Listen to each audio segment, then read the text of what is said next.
Hello everyone, I am Shruti Gupta and I welcome you all in this video series of computers.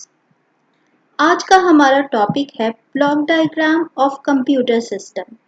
ये topic वैसे भी university exams और college exams के लिए important है।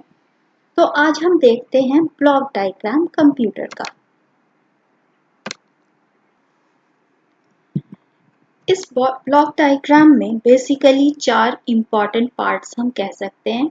जैसे इसमें पहला पार्ट क्या है, इनपुट यूनिट, दूसरा स्टोरेज यूनिट, तीसरा सेंट्रल प्रोसेसिंग यूनिट और चौथा आउटपुट यूनिट।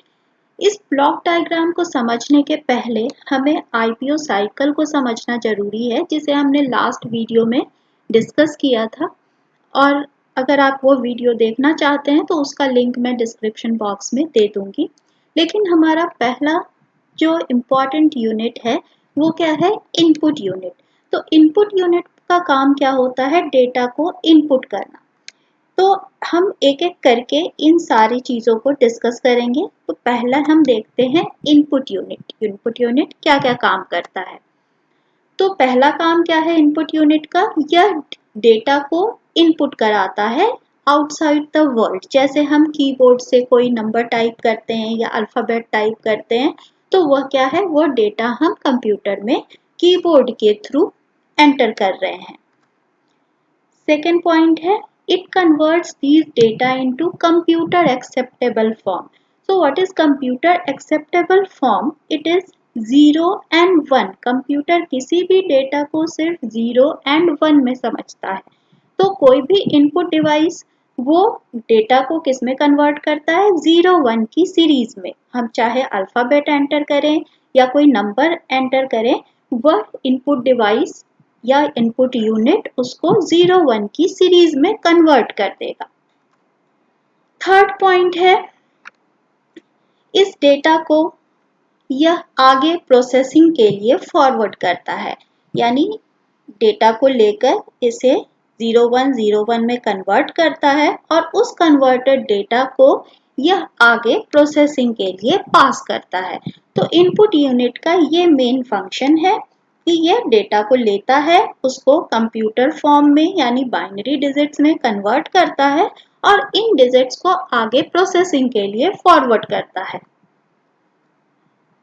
कीबोर्ड, माउस, ये सब कुछ कॉमन इनपुट डिवाइसेस हैं। ऐसी जो भी डिवाइसेस जिसके थ्रू हम कंप्यूटर में डेटा को फीड कर सकते हैं, वो सारी चीज़ें क्या कहलाती हैं, इनपुट डिवाइस या इनपुट यूनिट, जिसे हम आगे देखेंगे।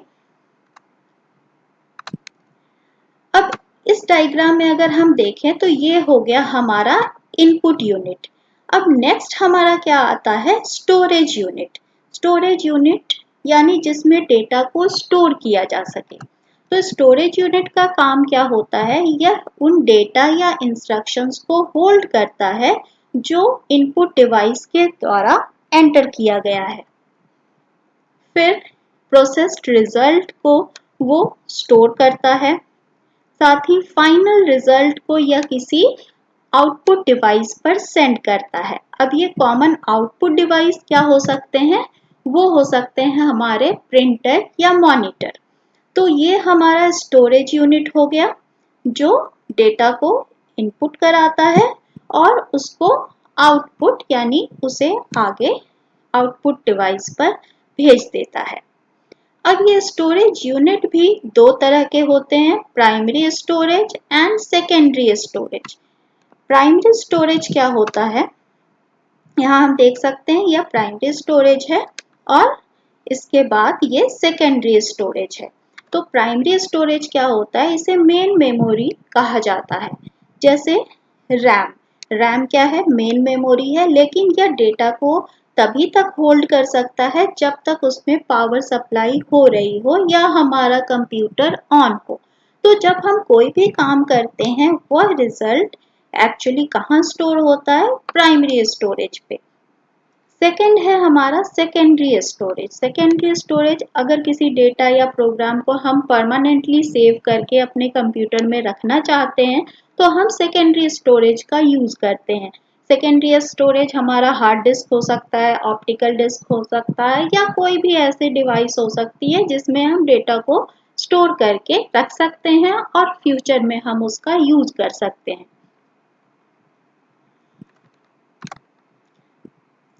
अब हमारा स्टोरेज यूनिट हो गया। फिर अगला है हमारा central processing unit. Central processing में यूनिट में भी यहाँ हम देख सकते हैं कि इसके दो पार्ट हैं, arithmetic logic unit and control unit. तो अब हम देखते हैं सेंट्रल प्रोसेसिंग यूनिट या सीपीयू। आपने प्रोसेसर सुना होगा, कंप्यूटर में प्रोसेसिंग के लिए प्रोसेसर का यूज किया जाता है।